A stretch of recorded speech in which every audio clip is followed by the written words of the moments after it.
Bueno, Florencia, no sé si te querés presentar. Bueno, soy Florencia Dagraca, eh, soy de la ciudad de Miramar, soy docente del nivel secundario, trabajo en quinto y en sexto año, doy las materias de comunicación y trabajo en Mar del Plata y en Otamendi también. Miramar, lejos. Eh, Hago la primera pregunta, Cami. ¿Por qué elegiste ser docente? ¿Qué pregunta? En realidad yo estudié periodismo cuando terminé la escuela, eh, después de muchos años. La verdad que no sé cómo, si me pongo a pensar, no sé cómo eh, decidí hacer la lente y ahí en clases y me di cuenta que era lo que más me gustaba y bueno, ya hace 9 años que estoy dando clases. De cierta manera puedo fusionar mi carrera de base, que es el periodismo, que es lo que tiene que ver con los medios de comunicación y algo de lo que me gusta mucho también, lo puedo transmitir y enseñar a mis alumnos, y podemos llevar a cabo varios proyectos y actividades que les resultan interesantes.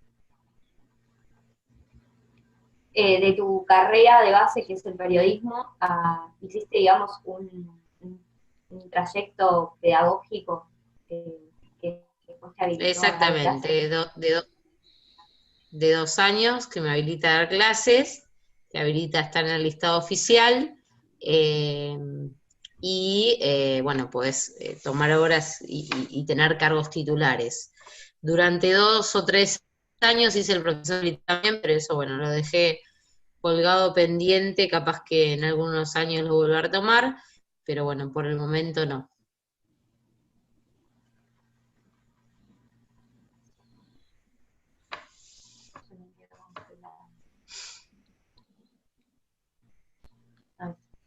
Así que tu formación, por un lado, es el periodismo. ¿Dónde lo hiciste? ¿Cómo es? La carrera de periodismo. En Deporte Y la parte de Mar pedagógica, del Plata sí, y la parte pedagógica en la UTN. de acá del puerto de Mar del Plata, sí. Exactamente. Ese último tramo que hiciste te dio herramientas para insertarte después, digamos, en el ámbito educacional.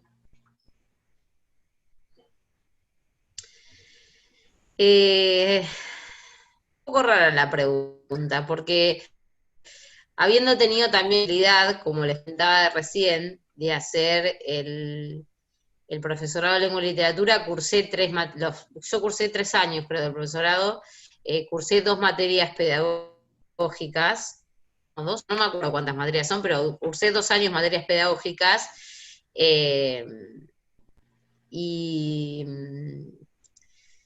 a ver, te da herramientas, pero me parece que en la práctica uno adquiere, va adquiriendo a partir de la experiencia un montón de cosas que por ahí mientras estudias no te lo da la carrera. Esa es la realidad y es un poco muchas veces lo que profesores que terminan, por más que sea un instituto terciario, eh, te, te dicen, a ver, te pueden brindar un montón de contenido teórico, pero me parece que la práctica, al estar en el aula, estar en la escuela, es lo que te da más capacidad y más conocimiento. De cuando te insertás, digamos, en todo esto de que es la toma de horas y ir a asambleas y demás, como que también te lo va dando, digamos, la experiencia. ¿Cómo te encontraste vos en ese momento? Y a mí me pasa que yo soy bastante curiosa y quedo quieta y pregunto, investigo. Hay muchas cosas que tenés por aprender y que mismo y muchas cosas que todavía sigo aprendiendo y cosas nuevas que van apareciendo y más. Y eso también pasa, bueno, a mí me pasó cuando yo cursé una de las materias, cuando hacía el profesorado de lengua y literatura, uno de los profesores se tomaba varias clases para explicar eso, porque te pasa que después salís del instituto y no sabés cómo te tomaron ahora, ¿sí? O qué derechos tenés, porque las asambleas se rigen por varias condiciones que por ahí muchos desconocen. Y se volvió a cortar, me parece. Y no sabés parar.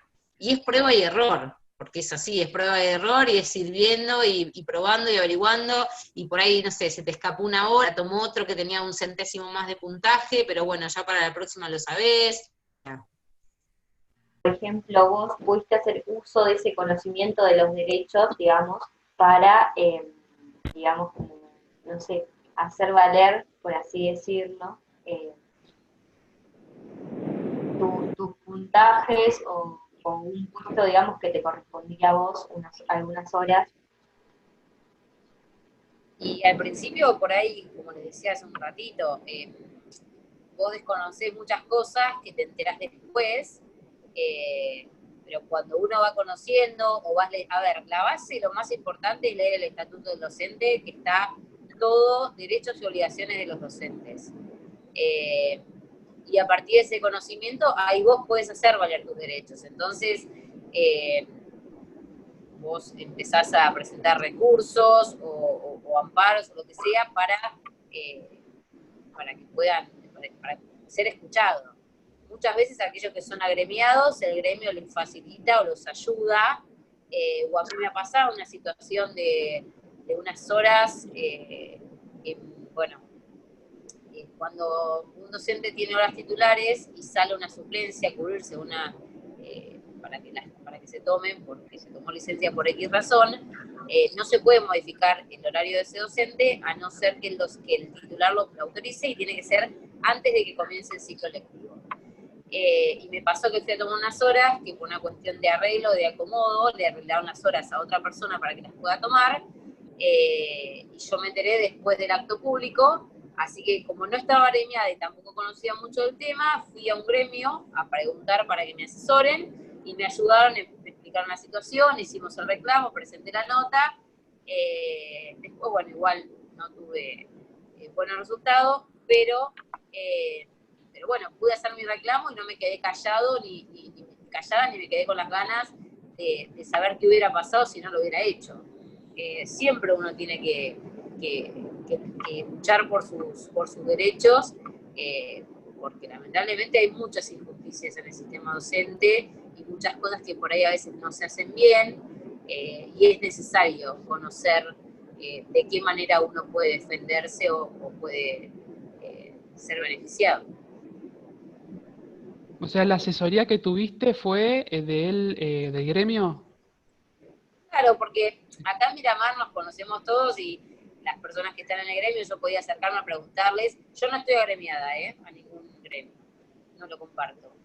Pero tenía la duda y leía en el estatuto y no entendía y no encontraba manera de resolverlo, y me acerqué al gremio, lo consulté, me respondieron, me asesoraron y pude hacer el reclamo o la queja.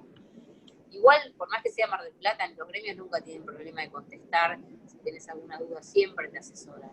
O cualquier directivo, cualquier secretario de escuela también, cuando vos ya estás y los conocés, si tenés alguna duda, le preguntás y siempre están para acompañarte y para asesorarte.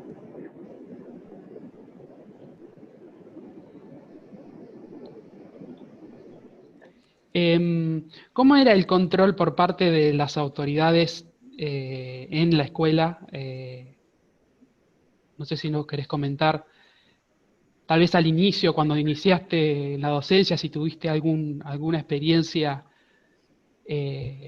con alguna situación, porque hay casos de directivos que no controlan, que no hacen controles sobre los docentes, por ejemplo, los libros de actas, y hay otros que sí.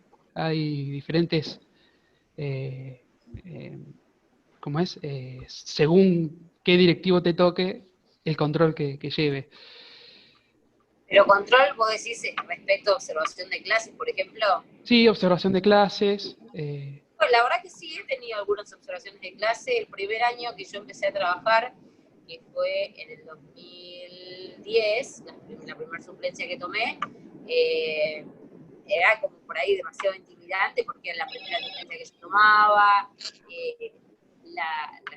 desconocí un montón de cosas, pero bueno, la verdad que he tenido observaciones de directivos y no es que la observación de clases sea un castigo. Es una instancia de aprendizaje y es importante que esté la observación de clases.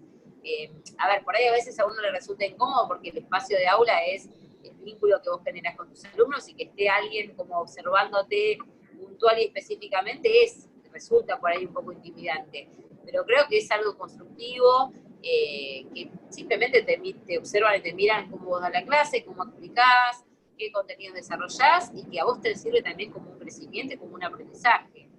Porque es una persona que si está en un cargo directivo es porque tiene años de experiencia y te va a ayudar y te va a brindar herramientas que te permitan mejorar. ¿Y el control lo realizaba alguien en particular? ¿En qué ámbito te deseo? Perdón. ¿Cómo? ¿El control lo realizaba alguien en particular dentro de los... Sí, yo no sé si llamarlo control, llamémoslo observación de clase. Me parece que si no, control queda como medio, ¿viste? Sí. La observación de clase la hace el directivo de la escuela. En algunos casos por ahí lo puede hacer el secretario, pero siempre lo hace el director o la directora.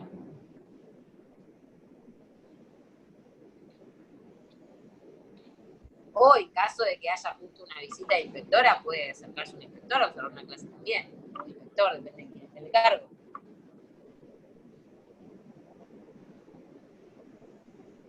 ¿Tus clases cómo suelen ser? ¿Las planificás? ¿Las improvisás? Improvisar es imposible. Por más que tengas 20 años de docencia, me parece que es imposible. En el nivel secundario hay una planificación anual que vos tenés que presentar a principio de año, ¿sí? Donde vos organizás los ejes y los contenidos que vas a dar. No es la misma planificación la que hice el primer año que di clases que la que hago actualmente, porque uno sí ya conoce los contenidos que tiene que dar, conoce los tiempos, te vas habituando a la cantidad de horas de clases. A ver, si tuviste feriado, si no tuviste feriado, vas manejando los tiempos. Cada planificación, yo por ejemplo, de la misma materia en 3 cursos, pero cada planificación es individual porque todos los cursos son distintos y no siempre se puede trabajar de la misma manera. Y aparte de la planificación anual, yo personalmente, por una cuestión de organización, me hago generalmente una planificación semanal. Todos los viernes cuando termino la semana, planifico la semana siguiente para ver hasta dónde llegamos, para ver con qué seguimos, si doy material teórico, si doy material práctico, o cómo desarrollemos la clase, o si realizamos, no sé, alguna salida educativa. Y las clases generalmente lo que hago es retomo lo del contenido de la clase anterior para hacer un repaso que hacemos entre todos, para involucrar a la clase en el tema, doy la explicación o el material teórico y después generalmente tratamos siempre de llevarlo a la práctica. En mi caso, en las materias de comunicación, la mayoría funcionan como talleres, y yo siempre digo que es mucho más dinámico o más se puede amoldar a un montón de cuestiones más actuales, ¿sí? Y que te permiten trabajar mucho lo práctico con los chicos y es lo que los atrapa o los entretiene más. No es lo mismo que, no sé, que una más. Igual hoy en día yo creo que teniendo creatividad, aunque sea una materia de historia o de geografía, que tiene mucha carga teórica, de todas maneras podés buscar la manera de llevarlo a lo práctico. Pero bueno, esa es la manera en la que yo me organizo. Trato de hacer muchas salidas educativas, bueno, este año no sería el caso, ¿no? Pero trato de hacer muchas salidas educativas con los chicos, generalmente planifico por unidad un trabajo final de trimestre, que sea algo práctico y que todo lo que trabajamos durante el trimestre lo podemos llevar a la práctica, y que ese sea la presentación para el cierre del trimestre. Bueno, ahora me voy acordando algunas cosas que voy pensando y que planifico, pero pero bueno, llevar adelante proyectos, cosas nuevas para los chicos, es lo que más los atrapa, y lo que más les interesa también.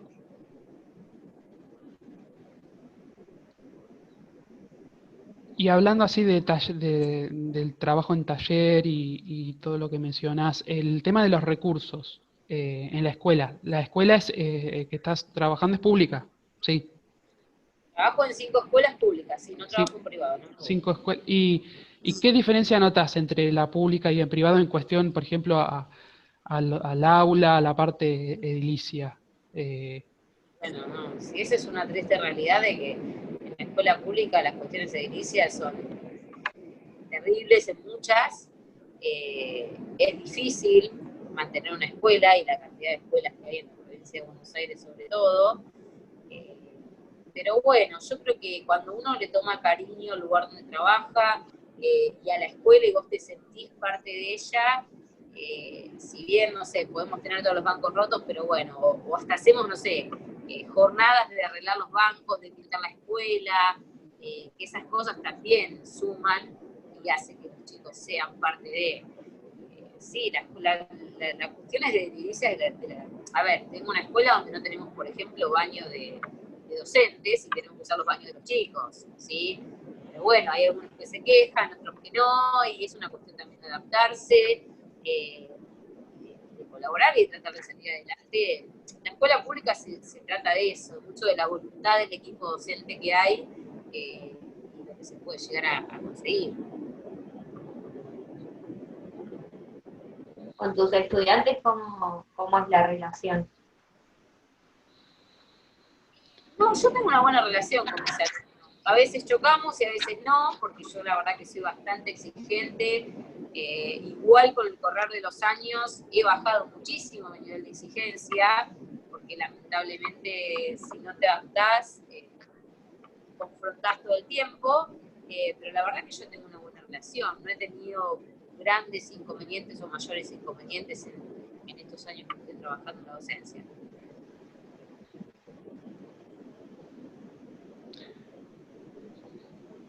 Así que dentro de la pregunta que teníamos ahí por hacer, tiene relación con lo que comentabas antes, de cómo ves la realidad docente hoy en día en el aula, pero algo ya habías comentado, tal vez más a lo que se refiere a lo edilicio, pero tal vez a nivel, justamente como grupo docente, eh,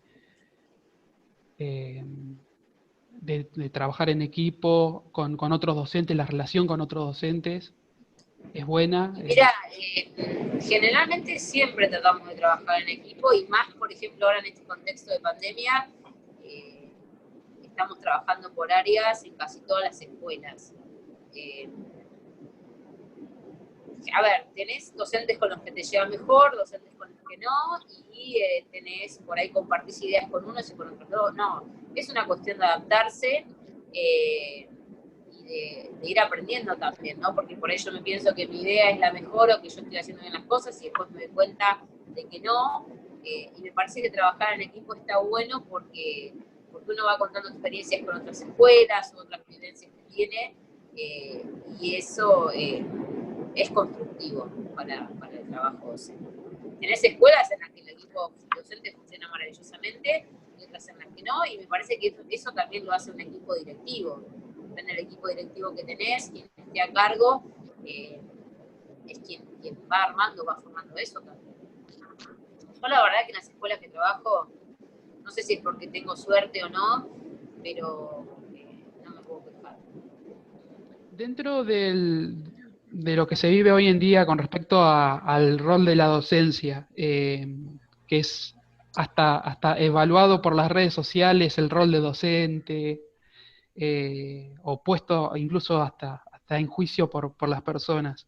¿Qué opinas sobre ese desprestigio que se genera a veces sobre el rol del docente, sobre el trabajo y sobre la vocación que tiene? Y pienso que está mal porque quienes lo hacen me parece que no conocen la realidad docente de que muchas veces te dicen, ah, sí, trabajás 4 horas, tenés vacaciones todo el verano, y no es así. No trabajás 4 horas o las horas que tengas de clase durante el día y nada más, trabajás en la previa, en la preparación, en el después en el corregir y en todo lo que conlleva eso. Eh, Igual creo que también es parte un poco de eso, de cómo está descuidado de parte del gobierno que esté de turno, cualquiera sea, no es que esté hablando de partidarismos, me parece que tiene mucho que ver con eso, que está bastante desvalorizado en ese sentido. Y también hay muchas falencias en el sistema educativo que llevan a eso, porque, no sé, qué sé yo, no sé, vos te pediste una licencia y viene un suplente y el suplente se toma licencia del suplente, del suplente, del suplente, y así se generan cosas que por ahí muchos no desconocen, y esas pequeñas cosas, como hay un montón, te estoy citando esta, pero hay un montón de cosas que a veces hacen, que son fallas, creo, del sistema educativo, hay muchas cosas por corregir del sistema educativo que me parece que están muy mal, que son las que hacen que también se hable tan mal de los docentes. La última, tal vez para los que escuchan, que son docentes en formación, si tenés algunas palabras para ellos de ánimo, que sea de ánimo. No, ¿por qué de ánimo? La docencia, si realmente te gusta y te apasiona, es lo más lindo que hay. El poder compartir con los chicos, el vínculo que se genera. Yo creo que la docencia tiene eso. Hay muchos docentes que no tienen vocación y muchos que sí. El que tiene quienes tenemos vocación o quienes la pudimos descubrir, es algo maravilloso, es mágico y tiene una devolución por parte de quienes vos formás, que son las satisfacciones que te da la docencia. Igual, a ver, no todo es malo en la docencia, por eso te digo, lo lindo y lo importante está en el aula. Hay mucha burocracia, hay muchas injusticias, pero uno se tiene que centrar en lo que te compete, que es estar en el aula, formar a adolescentes, y no solamente formar desde la materia, desde lo teórico, sino que formás personas, que muchas veces por ahí estás en una clase y, no sé, porque muchas veces te pasa eso, que cuando hoy hablamos de la planificación, que vos planificás una clase y hubo un problema en el curso, no sé, se pelearon dos compañeros, o no sé, una vez me pasó que en un curso una compañera tuvo un brote psicótico, y justo salió la conversación entre los alumnos y estaban preocupados, entonces bueno, dejamos la clase de lado y uno pasa a ser un acompañante, ¿sí? A ver, no es un psicólogo, pero ayuda a contenerlos, a acompañarlos, a darles una palabra de aliento y de que ellos puedan comprender situaciones. Y así te doy ese solo ejemplo, pero hay un montón de cuestiones. Sí, Pero eso es lo como lindo. los casos de los chicos que tal vez no tienen una guía en la casa y tal vez Sí, buscan también en el hay un docente, montón. buscan un apoyo o hasta una referenciación en el docente. Exactamente, y ellos mismos después te dan la devolución y eso es lo gratificante, o que te dicen gracias, profe, eso es lo lindo. Pero no, la docencia, quien la ejerce con vocación, para mí es lo más lindo que hay, y uno disfruta del trabajo que hace, pese a que hay días que estamos cansados, que no, pero es lindo. Agradecemos muchísimo por la colaboración. Así que nada, por Bueno, entender gracias un a poquito más ustedes, este mundo educativo. espero que les haya servido la respuesta, que haya sido clara, y bueno, suerte.